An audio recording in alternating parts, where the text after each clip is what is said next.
I'm Chris Lawrence with your top stories in North Texas, starting with a major crash and fiery explosion in Fort Worth. Is someone in the truck?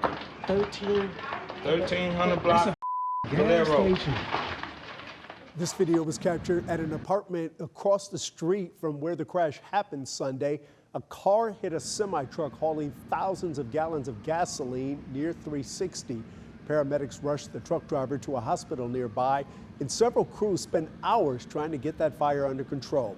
Brittany Costello is learning more about the response and has new reaction. Looking at the damage is traumatizing for Eddie Johnson. I thought the whole block was gonna blow up. It was around 1 Sunday morning when he heard an explosion. It was a boom. A tanker carrying 9,000 gallons of fuel was in flames at the Valero gas station next to Johnson's home on Trinity Boulevard in Fort Worth. I was thinking attack on America. I really was. It was not an attack. Fort Worth police say a driver ran a red light and crashed into the 18-wheeler. The company on the truck, Rangers Transport, sent us this picture from a camera on the big rig showing the driver approaching a green light. They say a car T-boned it, causing the explosion Johnson heard. I called as many people as I could, tell them I love them. Neighbor video shows crews battling the flames. It took several hours and firefighting foam to get it out. Johnson says just in time. I feel still scared right now, still shook up. The Fort Worth Fire Department says the truck driver acted fast to keep spilled fuel from reaching down power lines, but was badly burned. Tabitha Early lives down the street. We just hope that whoever was in the truck survived. The company's owner says the driver is out of the ICU and stable, but has a long road ahead. Fort Worth Fire says the second vehicle and its driver stayed on scene after the crash. They were not injured and did not require transport. Fort Worth police say they talked to the driver and issued citations. There was a communication barrier, and ultimately police let them go. But they say the crash is being investigated. And more than a day later, it's finally getting cleaned up and cleared out. Life is short. It's not promised tomorrow. Neighbors are thankful. It could have been a lot worse. In Fort Worth, I'm Brittany Costello. Well, there's a new call to action after Fort Worth police say a teenager was killed in an accidental shooting. In the past year, there have been at least 9 cases in North Texas where a child was either shot by accident or not the intended target. Scoop Jefferson is hearing from leaders who are tired of this kind of tragedy. Been doing this work for 30 years now. When educator and Fort Worth community leader Johnny Cook Muhammad arrived at Metro Opportunity High School Monday morning. Well, it hit me pretty hard this morning when I came into school. He learned yet another teenager dead from gunfire. To see one of our students really hurt because that was her best friend. Fort Worth police say 16-year-old Jaden Jones was inside a South Euland Street home with a friend Sunday when a gun went off by mistake, killing him.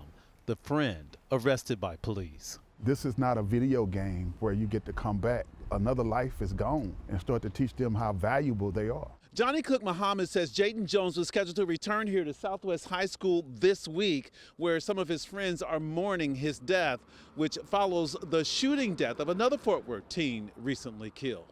That other loss, 15-year-old Prince Washington, killed in a drive-by shooting last week. Police believe more than one person fired dozens of rounds into Washington's Glenbrook Lane home while he was in his room, his father sharing the teen's final words. And he walked out the room bleeding, saying, "Dad, I just got hit," and then collapsed on the floor.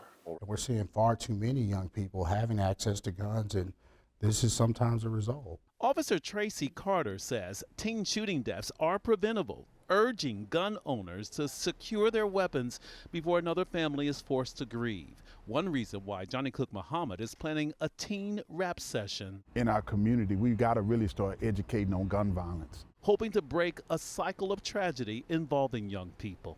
Because our children are thinking this is normal, and it's not normal. In Fort Worth, I'm Scoop Jefferson. A fan is indefinitely banned from the American Airlines Center after a viral video showed a hateful gesture.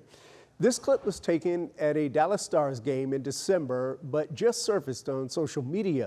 It shows a group of fans doing what appears to be the Nazi salute after the Stars scored a goal. We blurred the faces of the men because they haven't been charged with a crime, and we haven't been able to independently question them about the gesture. The Stars tell us they found out who bought the tickets and banned that person from the AAC, meaning they won't be allowed at Stars or Mavs games and concerts as well. The team says it's increasing reminders to fans about its code of conduct. Now to a developing story in downtown Salina where residents and business owners tell us losing power is routine. Some say it's costing them thousands of dollars and they're having to decide if they can even stay open. As Tiffany Liu discovered, while Encore has some fixes in the works, it won't happen overnight.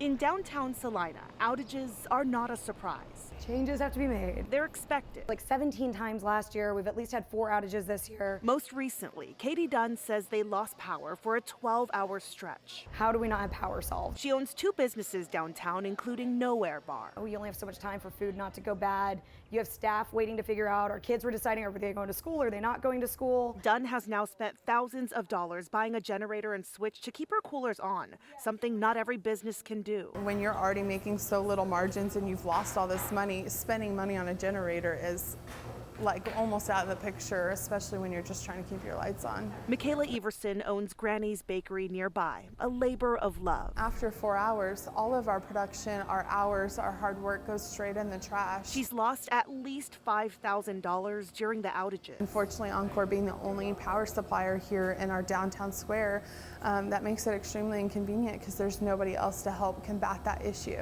Encore tells WFAA the recent outage was caused by severe weather, but they recognize how disruptive repeated outages are for Salina residents and businesses. They say they're in the middle of a reliability project. Phase 1 is vegetation management, and Phase 2 is pole replacement and modernizing equipment. All of it an effort to prevent outages. They are in the process of making all those changes, but they're not fast, and it'll be another 7 months at least. Encore says majority of the project will finish by this summer, weather permitting. It feels like it's so much bigger than us some days. But as they wait, these business owners feel left in the dark.